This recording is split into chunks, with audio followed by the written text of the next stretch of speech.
Hi all, എല്ലാവർക്കും നമസ്കാരം. ജയൻ നമ്പ്യാർ ആദ്യമായിട്ട് ഡയറക്ടോറിയൽ ഡിബേറ്റ് നടത്തിയിട്ടുള്ള പൃഥ്വിരാജ് ചിത്രമായിട്ടുള്ള വിലായത് ബുദ്ധയുടെ വിശേഷങ്ങളുമായിട്ടാണ് ഇന്ന് കൃഷ്ണാർജുൻ യൂട്യൂബ് ചാനൽ നിങ്ങൾക്ക് മുമ്പിലേക്ക് വന്നിട്ടുള്ളത്. 2025 നവംബറിൽ പൃഥ്വിരാജിൻ്റേതായിട്ട് ഏറ്റവും പുതുതായിട്ട് റിലീസ് ചെയ്തിട്ടുള്ള ചിത്രമാണ് വിലായത് ബുദ്ധ. GR ഇദ്ദുഗോവിൻ്റെ വിലായത് ബുദ്ധ എന്ന നോവലിനെ ആസ്പദമാക്കിയിട്ടാണ് ഈ ചിത്രം നമ്മുടെ മുമ്പിലേക്ക് എത്തിച്ചിട്ടുള്ളത്. അതുപോലെ തന്നെ ഉർവശി തിയേറ്റേഴ്സിൻ്റെ ബാനറിൽ സന്ദീപ് സേനൻ, അനീഷ് M. തോമസ് എന്നിവരാണ് ഈ സിനിമ പ്രൊഡ്യൂസ് ചെയ്തിരിക്കുന്നത്. കേരളത്തിൻ്റെ ഏറ്റവും പ്രധാനപ്പെട്ടതും ഏറ്റവും മനോഹരമായിട്ടുള്ള പ്രദേശങ്ങളിലൊന്നാണ് ഈ ഇടുക്കി, മൂന്നാർ, മറയൂർ തുടങ്ങിയുള്ള പ്രദേശങ്ങൾ.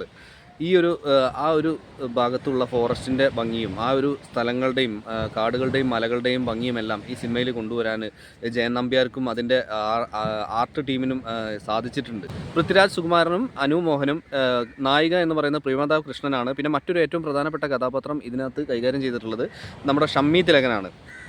ഷമ്മി തിലകൻ്റെ റോള് ഓൾമോസ്റ്റ് എല്ലാവരും പറയുന്നുണ്ട്. ഇപ്പോൾ തിലകൻ സാറിൻ്റെ കുറേ ഓർമ്മകൾ നമുക്ക് ഇതിനകത്ത് കൊണ്ടുവരാൻ സാധിച്ചിട്ടുണ്ട് അദ്ദേഹത്തിൻ്റെ പെർഫോമൻസിലൂടെ.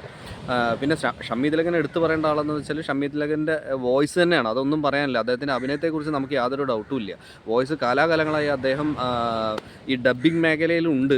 പല സിനിമകളിലും അദ്ദേഹം ഡബ്ബ് ചെയ്തിട്ടുണ്ട്. അദ്ദേഹത്തിൻ്റെ പെർഫോമൻസിനെ പറ്റി ഈ സിനിമയിൽ ഒന്നും പറയാനില്ല. പ്രത്യേകിച്ച് എടുത്തു പറയാനുള്ള ഒരു കാര്യം എന്ന് വെച്ചാൽ ഇതിനകത്ത് ഡബിൾ മോഹനും ഭാസ്കരൻ മാഷ്, അദ്ദേഹത്തിൻ്റെ ഡബിൾ മോഹൻ എന്ന പൃഥ്വിരാജ് കഥാപാത്രത്തിൻ്റെ അധ്യാപകനായിരുന്ന ഭാസ്കരൻ മാഷ് പിൽക്കാലത്ത് പൊളിറ്റീഷ്യൻ ആവുകയും ഈ പൊളിറ്റീഷ്യനും ഡബിൾ മോഹനും തമ്മിലുള്ള ഒരു സംഘർഷമാണ് ഈ സിനിമയുടെ ഇതിവൃത്തം എന്ന് പറയുന്നത്.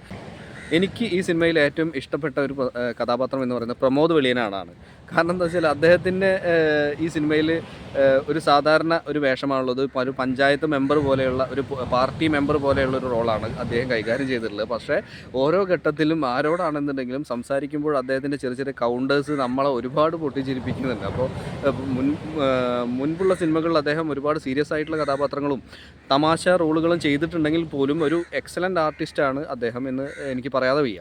കാരണം ഈ സിനിമയിൽ അദ്ദേഹത്തിൻ്റെ റോള് എല്ലാവരുടെയും ഹൃദയങ്ങളിൽ ഇടം പിടിച്ച് കഴിഞ്ഞു എന്നുള്ളതാണ് എനിക്ക് പറയാനുള്ളത്. എനിക്ക് പേഴ്സണലി പറയുകയാണെന്നുണ്ടെങ്കിൽ ഈ വിലായത് ബുദ്ധ എന്ന് പറഞ്ഞ ചിത്രം ഒരുപാട് നല്ല എലമെൻസുകൾ ഉള്ള ഒരു സിനിമയാണ്. അപ്പോൾ തീർച്ചയായും നിങ്ങൾ തിയേറ്ററിൽ പോയി തന്നെ ഈ സിനിമ കാണണമെന്നാണ് എനിക്ക് റിക്വസ്റ്റ് ചെയ്യാനുള്ളത്. അപ്പോൾ എല്ലാവർക്കും നന്ദി. All the best. Have a good day and once again നമുക്ക് മറ്റൊരു വീഡിയോയുമായിട്ട് അടുത്ത തവണ കാണാം.